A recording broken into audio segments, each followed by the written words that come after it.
Karen and Betty Robinson were out celebrating their birthdays. They were identical twins and had just turned 30. They went out to a baseball game with a couple of friends. They all bought themselves beer, and each drank 8 beers. Karen couldn't drink as much as Betty could, so she had gotten drunk by the 5th beer. Karen and Betty knew that they were going to be drinking, so they decided to take the bus to the game. Their friends all came on the bus as well. When it was time to go home, Karen and Betty got back on the bus with their friends. They got to Union Station and got off to catch their train home. They said bye to their friends and went to catch the train. People looked at them weird because they could tell that they were drunk. When they were on the train, Karen began to feel sick. Betty looked at her and started to laugh. Karen started to vomit, but she stopped herself. She got out of the train and went running to the bathroom to finish vomiting. When they got home, Betty told Karen to drink another beer to calm her stomach. Karen agreed and drank it. It calmed her down, and then she fell asleep. The next day, Karen and Betty woke up sick. They couldn't believe how drunk they had gotten. They both felt terrible. Their stomachs hurt. Their heads hurt. They both felt dizzy. When Betty got to work, she found a closet and fell asleep. When Karen got to work, she went to the restroom and threw up. When they both got out of work, they promised themselves that they wouldn't drink like that ever again. When Christopher Lee was a young man, he had a dream to become an English professor. He worked hard at this by first going to a community college after high school, before transferring to the University of California, Los Angeles at UCLA. Chris earned his bachelor's degree in English, but he still needed his master's degree to teach at college. Chris met George while taking a class at his old community college. George was a news reporter who told Chris how much he enjoyed his job. Chris became very interested in his story. It turned out George was also an English major, but he turned to journalism because he wanted to be published. George said to Chris one day, "Chris, I've known lots of English majors who want to be published, but never got that chance. In journalism, you can get published and get published often." Chris thought about his words and asked him how he became a journalist. George laughed and said, "Start with Journalism 101. Chris took his advice and soon fell in love with writing in journalism style. Its short, precise method of writing appealed to Chris. Journalists deal only in facts. It's not like English writing. You don't paint pictures in journalism. You report facts. There is a measure of creativity involved with writing in a journalistic style, but it is unlike English." Soon, Chris earned his certificate and went on to earn his master's degree in journalism. He now works for a large daily newspaper. He is very grateful to his old friend George, who introduced him to journalism. He has now been published more than 200 times. George changed the course of Christopher's life. Richard grew up in Los Angeles, California, and had a pretty good life. There was food on the table, and he had plenty of clothes to wear. He didn't really have any needs. He went to a good school in a nice area of the city and had many friends. Richard grew up with 3 older sisters who also enjoyed their life in California and had many friends. All this was possible because of their father, Michael. Michael was born into poverty in a small town just outside of Mexico City. When Michael was a boy, he remembered times when there was not enough food to eat or fresh water to drink. Whenever he was thirsty, he would go to the river to collect water. Michael lived in a hut that had no floor.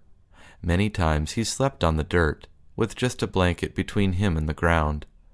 All that changed when, at the age of 17, Michael immigrated to the United States with his family.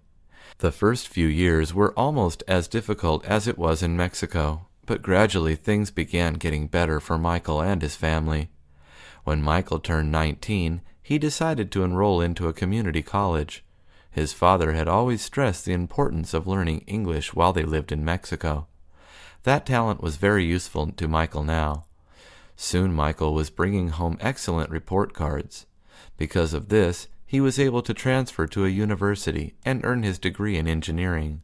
Michael got a great job that paid well, which allowed him to move into a better part of town, and to help his parents too. He soon had a family of his own. When Richard was born, it was the happiest day in Michael's life. As a bartender at one of Los Angeles's busiest clubs, Daniel King often saw a lot of weird stuff. During the last party he worked, he saw 5 people throwing up on the dance floor, 2 fights, and a girl losing her top in front of everyone. The weirdest thing that ever happened to Daniel was when a drunken girl asked him to dance. He denied at first, but when she came back for another drink, she dragged him to the dance floor. Girls had dragged Daniel to the dance floor before, but this time was different. The girls that dragged him out before actually knew how to dance, but this girl did not, and she was drunk. She kept jumping up and down, shaking her body and looking at Daniel straight in the eyes. She was so drunk that she kept bumping into the other people that were dancing. As the music played, the girl kept jumping and dancing. She kept yelling to Daniel that she had to go to the restroom, but he couldn't hear her. She yelled at Daniel once more, and that's when it happened. She had an accident on the dance floor. Some of her urine actually got on Daniel's shoes. After it happened, the girl was so embarrassed that she ran out of the club crying. Daniel couldn't believe what had happened. He told people to move out of the way while his friend came over to clean up the dance floor. The weird thing about this incident was that the girl came back the next day looking for her cell phone, but she didn't remember Daniel. Daniel wanted to go hide because he thought she would recognize him, but she didn't. Daniel decided that he would never go out onto the dance floor with another girl while he was working. "You're a winner." That's what Helen Green read as she opened an envelope she got in the mail. She couldn't believe it. She had won. Helen's husband Roger came over to see why Helen was screaming and jumping. Helen told Roger, "You're not going to believe it. Your sister entered us in a sweepstakes for a Hawaii vacation, and we won. We won, Roger." Roger didn't believe it at first, but then he researched it. "Well, I guess we're going to Hawaii, honey," he told Helen.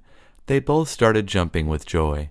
Helen and Roger arrived at Hawaii and couldn't believe how beautiful everything looked. They had been married for 20 years, but had never had a vacation. After they had checked into their hotel room, they decided to go to the beach. They met a surfer named William, although he liked to be called Will, who was offering free lessons. Seeing that Roger had always wanted to learn how to surf, they decided to go. Will explained to Roger how to paddle the surfboard, and he taught him how to stand up on it. After 2 hours of training in the sand, Will told Roger that they would go out to the water. Roger didn't like that. "Where are we going?" Roger nervously asked. "Over there," said Will, as he pointed to the ocean. He started getting nervous and started breathing heavy. Helen went over to Roger and calmed him down. "They're probably in their honeymoon," people said as they passed Roger and Helen. Roger laughed. He finally calmed down. He went out to the ocean with Will and tried to surf. Every time he tried to get on the surfboard, he ended up falling. When they got back to land, Helen hugged Roger and kissed him.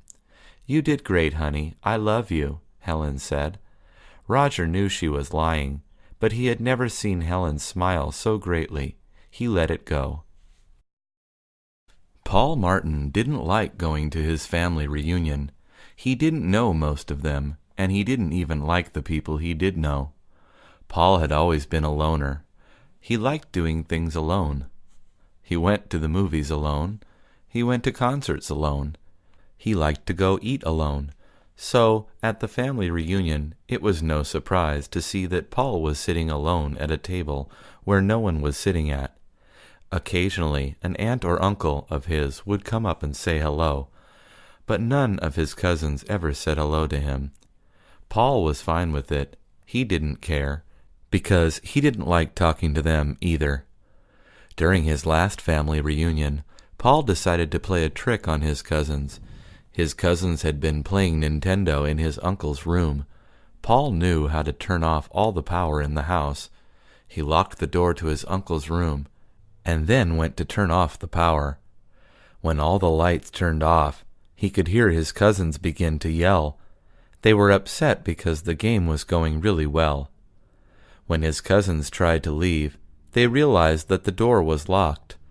They began to yell for help, and Paul started laughing. All of his aunts and uncles were outside enjoying the party, so no one could hear the yells. Paul went back outside and sat down at a table. He was still laughing. An hour passed, and his aunt started to look for her son. When Paul's cousins were finally set free from the room, they started looking for Paul, because they knew he had locked them in there. Paul wasn't worried. He knew they wouldn't do anything. He looked at them, laughed, and then went back to listen to music. The cousins sat down and got something to eat. They were all mad at Paul. It was Sunday the last time I saw my dog. His name was Spot because his whole body is covered with spots. He is a good dog. He never bites and almost never barks. I got Spot when I was around 9 years old. All of my friends knew that Spot was like my best friend, so when I told everyone that Spot had gotten lost, they all came out trying to help out. We looked for hours. My dad told me that maybe Spot got picked up by a dog catcher. If that was true, then he would be at the dog pound, which is where they send all the dogs that get lost. My friend Mark told me that they put pictures of all the dogs they find in the street online. So I went online to try. I spent more than an hour checking the online pictures of the dogs, and finally found my Spot. I started jumping with joy. I went with my mom and dad to pick up Spot. When we got there, he started barking and running in circles all around his cage. I knew he was happy to see us. He had been lost for about 2 weeks. When we got him home, he ran around the backyard and ran directly into his little house my dad and I built for him. He started barking really loudly, which is weird for Spot. As soon as my sister heard Spot, she came running out to try to catch him. He ran around her and then let himself be captured. I think he just wanted to be petted. I knew he was happy to be back home, and even happier when I brought out his food. I hope Spot never gets lost again. Edward Allen always hated living in Los Angeles. Everything was too expensive. Traffic was always bad. People were not friendly. It was always crowded. Edward never wanted to live in a big city. He always wanted to live somewhere in the country, in a small town, where everyone knew everyone. It was a dream that he was dedicated to achieving. The day after his 26th birthday, he called his friend Lisa, who had moved to a small town in Iowa. He asked her how it was like over there. She told him that he would love it. It's quiet and peaceful. People are friendly. Edward made up his mind he was going to move to this little town. He sat down with his mom and dad and told them what he was planning on doing. They supported his decision and helped him pack his things. He would leave in a week. Lisa had helped Edward get a job where she worked, and she told Edward he could stay with her and her roommate until he got back on his feet. Edward was grateful. When he showed up, he immediately started working. He liked his job, but he found it a bit boring at times. He was a waiter at a cafe. He liked the pie at the restaurant, so it wasn't all bad. After he had been working for 2 months, he told Lisa that he couldn't handle it anymore. He wanted to go back to the city. Lisa laughed and said, "You have always hated the city, but now you're running back to it? I don't get you, Edward." Edward didn't think living in a small town would be so boring. "The boredom alone will drive me insane, Lisa," Edward said as he started packing his things. Donald Turner wanted to get a job. He had graduated from his university with a bachelor's degree in business administration. Since his graduation, he had applied for 20 jobs, yet no one had called him back. Donald decided to be an accountant 2 years ago because he figured that it would be an easier way to earn money. Although Donald had studied to become an accountant, his real passion was painting. Donald took some art classes at his university. His teacher told him that he had the talent, but needed to commit more to his painting. Even though Donald was interested, he decided to play it safe and focus his study on becoming an accountant. He passed his art classes as well as his business classes, all with A's. He was proud of his grades. However, 2 years had passed. Donald still could not find a job. He began getting frustrated. In order to calm himself down, Donald began painting. He would go to apply for jobs in the morning and then come back home and paint. When Donald began feeling really stressed out, he would go out into the park and paint there. One day, when Donald was painting at the park, a man began watching him paint. Donald didn't see the man the whole time he was there. When Donald finished the painting, the man went to talk to him. "You have some real talent," the man said. Donald chuckled and said thanks. The man wanted to know if Donald was selling the painting. Donald was surprised. He didn't think anyone would want to buy his paintings. Donald said yes, and the man offered him $1,500 for the painting. Donald almost dropped the painting because he couldn't believe it. After Donald sold the painting, he bought art supplies with the money he received. He decided to forget about being an accountant. He had never felt so happy. For the past month, Mark King had been receiving flyers in the mail about a new superstore that was opening up in his neighborhood. The flyers confused him. He had never heard the term superstore before. Later on, he found out that a superstore is a large retail store that sells a variety of products, usually at discount prices. Sometimes superstores are also called big box stores. Many times they are chain stores owned by one company. The flyers all had different messages about the superstore opening. One set of flyers invited him and others to apply for jobs at the store. The jobs paid well and even offered some benefits. Mark thought it was a good thing since he knew many people were looking for work. Another set of flyers included coupons to be used on opening day. The store had many bargains for common items like paper towels, but also for big-screen televisions. Mark thought this too was a good thing. It seemed like a good idea to be able to get a variety of things in one place instead of going from one store to another. It would save time and money. Superstores could sell groceries and clothes under one roof. Another set of flyers contradicted the positive messages about the superstore, though. Some local residents were organizing a protest of the superstore. The flyers said that the superstore was bad for the community because it threatened the business of smaller stores in the area. Mark thought about Mr. Hernandez, who owned a small grocery store down the block. That was where Mark bought staple food items like eggs and milk. He didn't want Mr. Hernandez's store to be closed, but he also wanted to save money. Getting a driving license is very important for a 16-year-old. Today was my 16th birthday, and my dad promised to take me to the Department of Motor Vehicles to do my driving test. I passed my written test already, so it was for a road test today. When we got to DMV, I began to get really nervous. I was driving my dad's car, and I didn't want to mess up and crash. My dad looked at me and told me that everything would be fine. I had stayed up all night thinking about how it would go and if I would pass the test. When the driver instructor came out, he told me to get in the car and turn on the lights. I did as I was told. He then told me to turn on the left turn signal and then the right turn signal. They both worked, so it was time to start driving. The instructor had dark sunglasses on, and he didn't say much when we got in the car.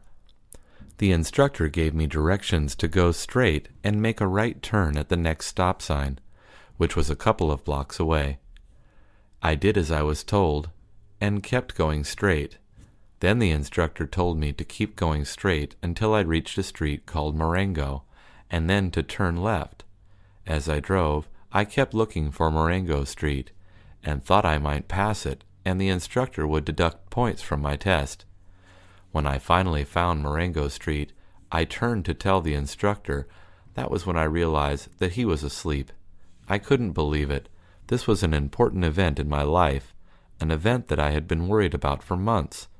When we finished, he woke up and told me that I had done a good job, and that I was going to get my license in about a month. I laughed and thanked him. I went to tell my dad the good news. Ruth Campbell had never gone to Disneyland as a child. She was now 40 years old, with 2 children, a boy and a girl. The boy's name was Jeff, and the girl's name was Carol. When Jeff was 11 and Carol was 13, Ruth decided to take her kids to Disneyland, which would be the first time any of them ever went. When they arrived at Disneyland, Ruth explained to her children that if they got split up, they would meet at the front of the park. The first thing Ruth did when they got inside was looking for Mickey Mouse. She wanted to take pictures with all the characters at Disneyland. She even made a list of the characters she wanted to take pictures with. Her children looked at her and smiled. They saw that their mom was acting like a little girl again. She was giggling every time she took a picture with a character. Her favorite Disney character was Donald Duck, so she kept an eye open for him. When they were in line for a ride, she saw that Donald was taking pictures with people by a restaurant. She told her children, "Look, guys, it's Donald. Hopefully he's still there when we get out." When they got out of the ride, Donald wasn't there anymore. Ruth told her children that it was okay, and that they would bump into him later on. They enjoyed their day at Disneyland until it was time for the park to close. Ruth and her children were looking at the fireworks that they put on every night at Disneyland. She hugged her children and told them she loved them. They hugged her back and continued to watch the show. When they were leaving the park, her children noticed that Donald was taking photos with some other people, and their mom hadn't noticed him yet. Carol told her mom that she needed to go to the restroom and asked her mom to wait for her for a moment. While she was waiting for Carol to come back from the restroom, Ruth felt someone poke her on the shoulder. It was Donald Duck, with Carol. Ruth began tearing up a bit and hugged both of them. They all took photos with Donald Duck, the last character on Ruth's list. 3 men once lived in a small town in Texas. One was a musician, another was an artist, and the other was a poor homeless man. One day the artist was going to start working on a new sculpture, but didn't have the necessary tools to start. He went downtown and saw a poor homeless man. Because the artist was new in town and got lost, he asked the homeless man where the nearest art supply store was. The homeless man told him that it was the red and white building around the corner. The artist looked at him and said thank you. He gave the homeless man a $10 bill with the words, "Pass it forward," written on the bill. The homeless man took the money and said, "God bless you." A few hours had passed, and the homeless man started getting hungry.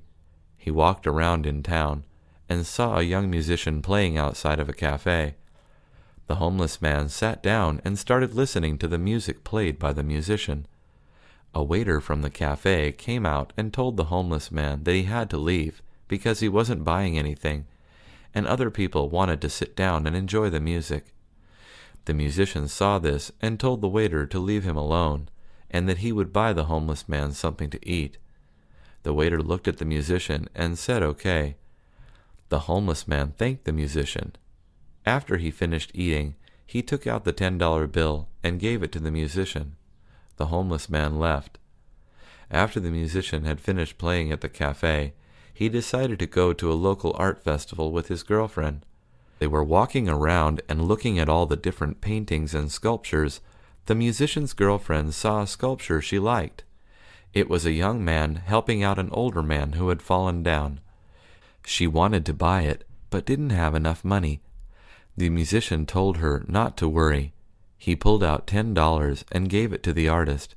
As the musician and his girlfriend walked away, the artist looked at the $10 bill and smiled. "Well, look at that. You found your way back home," said the artist. Maria Gonzalez didn't like how technology was slowly taking over everyone's life. She always took the bus to school. Whenever she got on the bus, she would notice that more than half of the people were staring down at their phones. Fewer people were having actual conversations with each other. She felt bad. She thought that this was the reason why people had trouble relating to people in the real world. Everyone was living online now. Maria had trouble making new friends because she hated being on social media websites like Facebook, Twitter, and Instagram. She rarely met new people. She tried going up to people on the bus and starting a conversation, but they always looked at her weirdly. She felt like she was an outsider, and the only one that was not caught in the internet's web of lies. One day, while Maria was walking in the park, she saw a girl walking through the park. The girl wore a long, colorful dress and was always smiling. Maria wanted to talk to this girl. She walked up to the girl and said hello. At first the girl was startled, because she didn't see Maria coming. But then she smiled and said, "Hello, do we know each other?" Maria shook her head and said no. Maria asked if she wanted to hang out and talk. The girl said sure. Maria and the girl talked for hours. They talked about everything: music, boys, family, food, and their shared distrust of technology. Maria had done something she hadn't done since she was a young girl. She made a new friend in the real world. Disneyland is also called Magic Kingdom. It is located in Anaheim, California. The park opened in 1955 and was an instant success.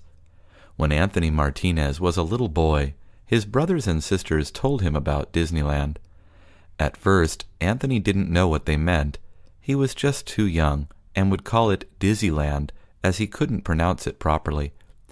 His father had taken his older siblings to the park many times, but that was years ago. Anthony was much younger than his brothers and sisters. For a long time, Anthony kept asking his parents to take him to Disneyland, but the feeling eventually wore off. He quit bugging his parents to take him.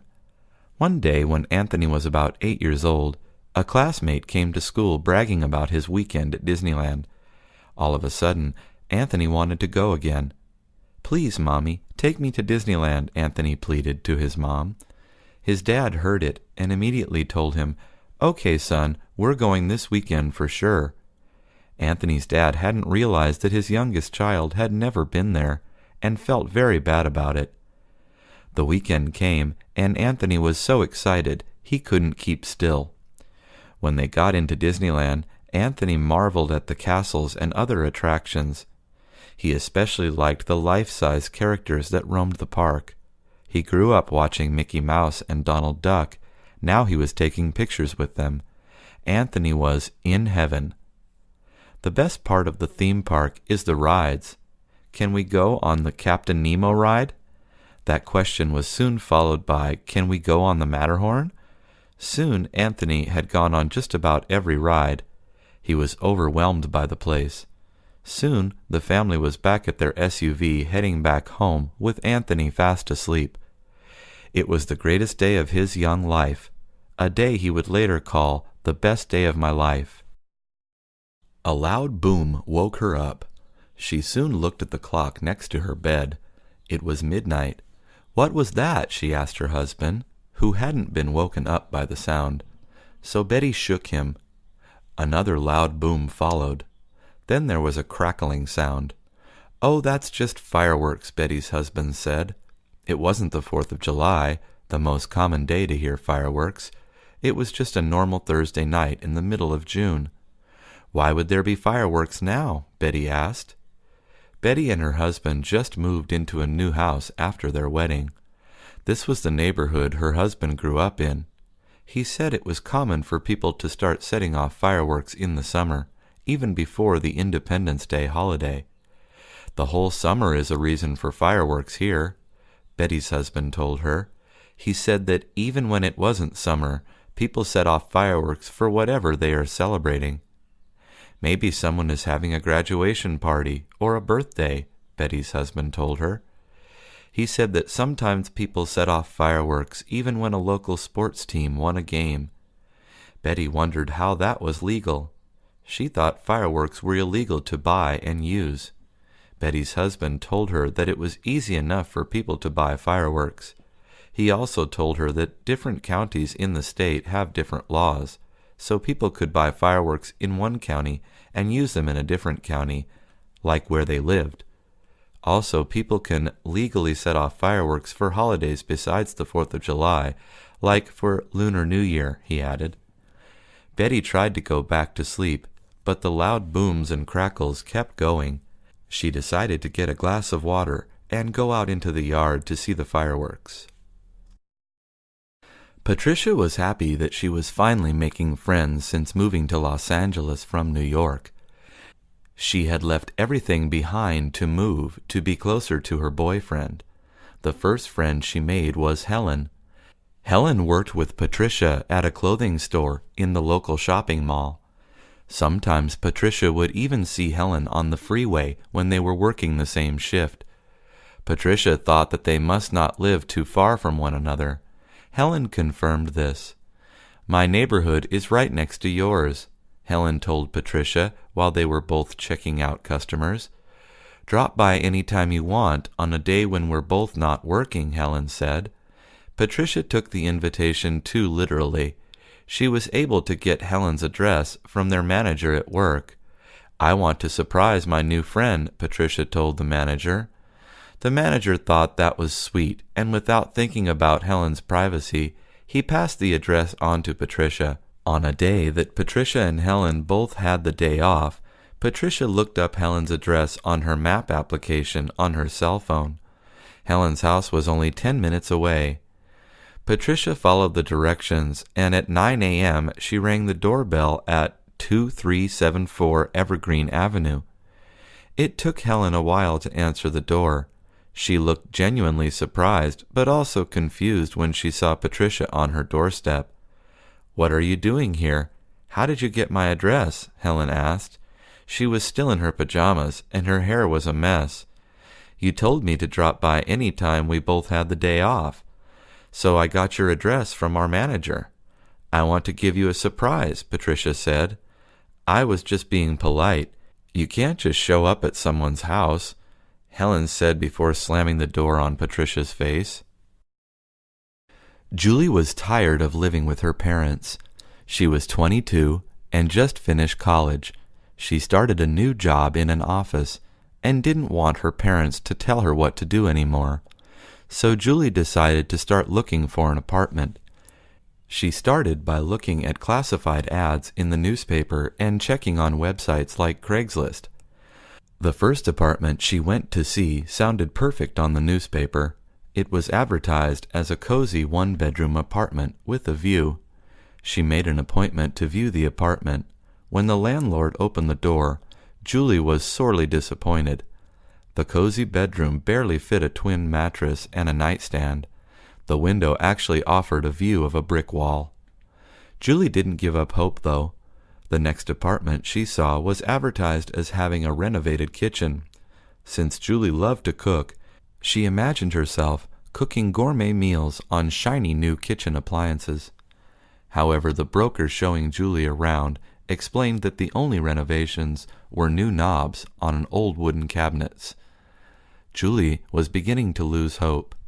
She then saw a listing for a basement apartment with access to a low-maintenance yard. Julie imagined herself hosting barbecues for her friends until she saw that the low-maintenance yard was a tiny slab on concrete. Julie decided to stop looking for apartments that had features she liked. Instead, she was going to look for an apartment close to her job. She read a listing for a studio that was close to a freeway. This meant a shorter commute. When she saw the place, she found that the studio was actually overlooked the freeway, and traffic could be heard from the bedroom. Julie was discouraged. She decided not to move out yet. It was Laura's first Halloween in the United States. She had seen many portrayals of the late October holiday on television and in movies. She had to admit she was a little excited and nervous about the day. She was excited to see the costumes worn by kids ringing her doorbell. She was also worried about being scared by the costumes. She had watched too many horror movies. Laura was renting a room in a house. Her landlady asked if she could help with the candy. Laura happily agreed. The sun was just starting to set when the first group of kids in costumes rang the doorbell. "Trick or treat," they said enthusiastically when Laura opened the door. The kids all had open bags. "I want a treat," Laura said, and grabbed the candy from each of the bags. The landlady came running to the door. "No, Laura, you give the kids candy, not taking from them," she explained gently. Thankfully, none of the kids were upset. They just looked confused. The landlady suggested that Laura should go out with some friends to a local community Halloween carnival. She would handle giving out the candy by herself. Laura went to her room to put on her witch costume. She walked to the local recreation center along with Joe and some other friends. The recreation center was decorated with fake spider webs and filled with artificial fog. "We're going to egg some houses," Joe told her. She didn't know that throwing eggs was illegal. She just thought it was another Halloween tradition. A few hours later, the landlady opened the door and found Laura accompanied by police. "Trick or treat?" Laura asked, looking embarrassed. Sharon and Ken just finished a wonderful meal at a fancy restaurant. The service and food were 5-star quality. Ken asked for the check. "How much is the tip?" Sharon asked. Since she and Ken were just friends, she didn't want him to pay for the whole meal. But since Ken did invite her, she assumed he was paying. Sharon thought that offering to put in the tip was a nice gesture. The tip was not going to be cheap. The meal, complete with a bottle of wine, must have been at least $200. $30 would be 15% of a $200 bill, and $40 would be 20% of a $200 check. Since the service was good, Sharon had no problem tipping a 20% tip. Ken told Sharon that there was no need to leave a tip. Sharon was shocked. Maybe Ken didn't think the food was good, or maybe he wasn't happy with the service. This surprised Sharon, because Ken seemed to enjoy the entire experience and didn't complain. "Was something wrong?" Sharon asked Ken. "No," Ken answered. He explained that he felt tipping was just an American way of showing off extra wealth. "I think it's vulgar and disrespectful," he continued. Sharon knew that Ken wasn't born in the United States and wondered if that had something to do with how Ken felt. Well, in the United States, tipping is kind of expected. Servers generally aren't paid that well and rely on tips to feed their families. The exception, of course, is that if the service was really bad. "But I had a lovely time, didn't you?" Sharon asked. "Service was great," Ken agreed. "But why don't they just pay the servers better so we don't have to pay more?" Sharon agreed with Ken, but she still left a 20% tip.